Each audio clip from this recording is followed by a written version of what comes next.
esta tarde. Mario, ¿cómo estás? Muy buenas tardes. Hola Juan Carlos, ¿qué tal? Un gusto estar con ustedes. Mario, hace 15 días, horas más, horas menos, el presidente López Obrador presentó este plan para contener la inflación en México junto con productores, empresarios, también algunas dependencias del gobierno federal. ¿A 15 días es posible tener ya resultados? No, en 15 días es muy temprano aún, pero sí es posible que hacia finales del año esto ayude a que tengamos menor inflación en el país. Sí. ¿Qué tanta menor inflación, Mario Campa, con este plan? Bueno, ahorita México tiene una inflación anual de aproximadamente 7.7%. Es difícil hacer un cálculo de cuánto se va a reducir, pero lo que veríamos es esa tasa convergiendo hacia la meta del Banco Central, que es de 3% más menos uno. Es decir, el objetivo tendría que ser regresar a ese rango, a esa banda. Ayuda mucho que algunos servicios, algunas tarifas de gobierno van a estar congeladas, no se van a estar incrementando los precios. Hay personas que interpretan que va a haber una reducción de algunos precios. Esto está equivocado. Más que nada es congelar algunas tarifas, ¿no? Y en el caso de los aranceles que disminuyen, a partir de que se importen algunos productos, por ejemplo, granos básicos, pues eso sí puede hacer que al haber más o menos la misma demanda y una mayor oferta, pues que el precio sí vaya disminuyendo poco a poco, ¿no? La inflación no ha topado todavía, Mario, es decir, veremos en los próximos meses o en el próximo mes, 2, 3 meses, niveles más allá del 8%. Es difícil decirlo, es difícil saberlo con precisión. Ayuda este tipo de medidas, ayuda que el Banco Central está subiendo tasas para contener también presiones de demanda, pero hay tantas cosas pasando en el mundo que no tenemos una bolita de cristal para saberlo con certeza, ¿no? Tenemos, por ejemplo, la pandemia que ha ocasionado disrupciones en las cadenas de suministro tanto regionales como globales, lo cual está retrasando, por ejemplo, el envío de mercancías. Hay puertos saturados, lo cual eleva los costos también de los fletes, ¿no? Y por otro lado tenemos la guerra ruso-ucraniana que afectó a dos de los graneros del mundo, que son Ucrania y son Rusia, grandes productores de maíz, de trigo, de cebada. Y por supuesto también Rusia, siendo un productor tan importante de energéticos como es el petróleo o como es el gas natural, además de minerales y metales, pues eso está metiéndole en este momento presiones a las materias primas, y México, siendo una economía abierta, no es ajeno a los fenómenos internacionales que son muy difíciles de contener en lo local, ¿no? Sí, ¿hasta cuánto tiempo pueden aguantar las finanzas públicas del país por el tema de que el gobierno está conteniendo el aumento de precios de los combustibles mediante los excedentes por la venta de petróleo, pero también dejando de cobrar impuestos en las gasolinas? El gobierno está amortiguando esta circunstancia, pero también ha dejado de cobrar aranceles en la importación de productos. Eso va a mermar las finanzas públicas del país. ¿Hasta cuánto pueden aguantar las finanzas públicas, contener los precios y dejar de cobrar? Bueno, lo que se recauda de aranceles, la verdad es que es insignificante para las finanzas públicas, ¿no? Pero el subsidio al IEPS o la disminución de recaudación vía IEPS y un poco IVA sí puede afectar sobre todo a los estados y a los municipios, ¿no? La verdad es que no se estima que este efecto de la alza de precios del petróleo vaya a durar durante todo el año. Podría ser que sean solo unos meses. Pero hay que monitorearlo, ¿no? También en estos momentos, ya hay que decirlo, Juan Carlos, tenemos el riesgo de que haya un declive en la actividad económica mundial en los Estados Unidos, y que eso puede hacer que el precio del barril del petróleo se desplome, o sea, regrese a precios muy bajos, lo cual pues no sería una buena noticia. Quizá nos ahorraríamos un poco en gasolinas, pero lo pagaríamos con un aumento del desempleo y una reducción pues de los salarios. Entonces, estamos en una coyuntura crítica. Y sí, este tipo de medidas van a afectar un poco el ingreso, digamos, de las finanzas públicas. Por otro lado, pues Pemex también, con un precio del barril de petróleo más alto, pues financieramente le está yendo muy bien. Ya lo vimos en los primeros resultados trimestrales de este año, ¿no? Sí, Mario Campa, ¿cómo está México con respecto a otros países del mundo? ¿La inflación en México es comparable con qué otros países?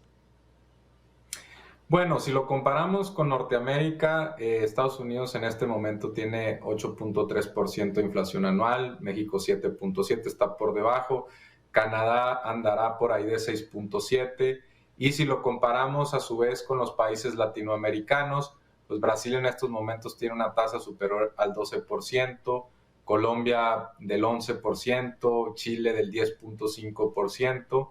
La mayoría de los países latinoamericanos tienen en estos momentos una inflación superior a la de México. Ya no se diga, pues, otros países que han tenido rachas inflacionarias o una inflación secular ya muy alta, ¿no? Como es Venezuela o como es Argentina. Argentina andará pues en el 60-70% de inflación anual. Hay una excepción que es Bolivia, que tiene 1% de inflación. Es una economía cerrada, no depende tanto del comercio internacional, produce muchos combustibles, particularmente gas, entonces eso le ha permitido aislarse un tanto de los efectos internacionales, ¿no? Pero el resto de los países, me faltó mencionar Perú, pues también tiene una inflación muy alta, ¿no? En estos momentos.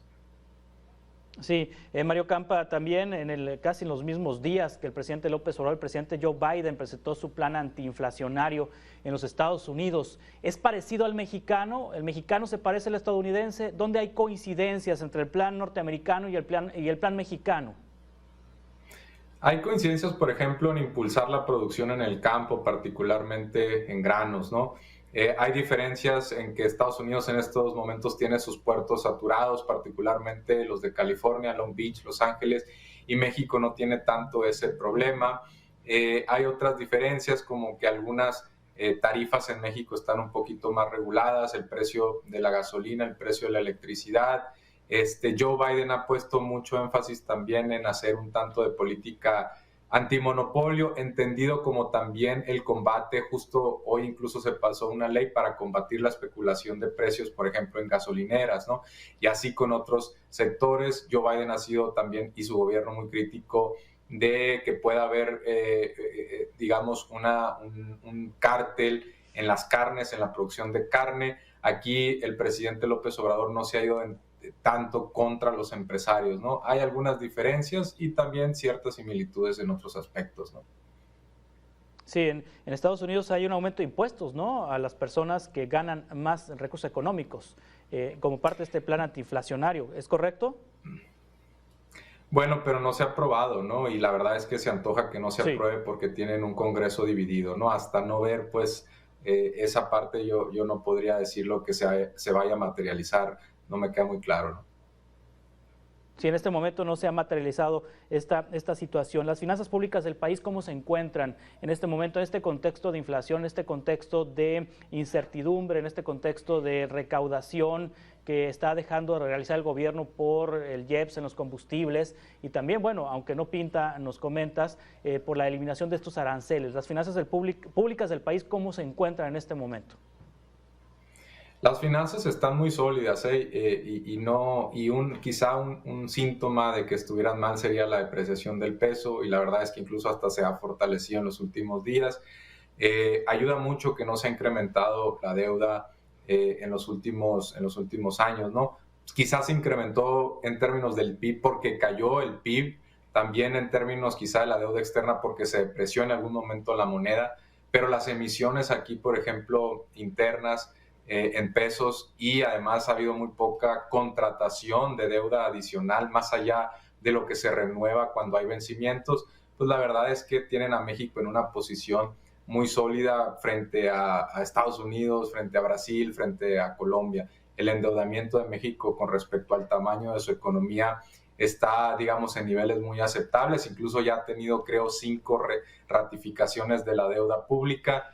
Y Pemex, que es quizá otro foco de atención desde hace muchos años por el incremento de la deuda, pues en estos momentos, insisto, está pasando por una situación financiera un poquito más cómoda, porque el precio del barril de exportación de la mezcla está muy por encima de lo que promedia, y además los márgenes de rendimiento de la refinación en todo el mundo se han expandido. ¿Por qué? Porque ha habido cuarentenas, porque China en estos momentos le está dando mantenimiento a varias de sus plantas, porque no se están haciendo nuevas inversiones por cuestiones del calentamiento global. Entonces, esos márgenes se han venido expandiendo y ahí pues Pemex también ha tenido cierta ganancia, ¿no?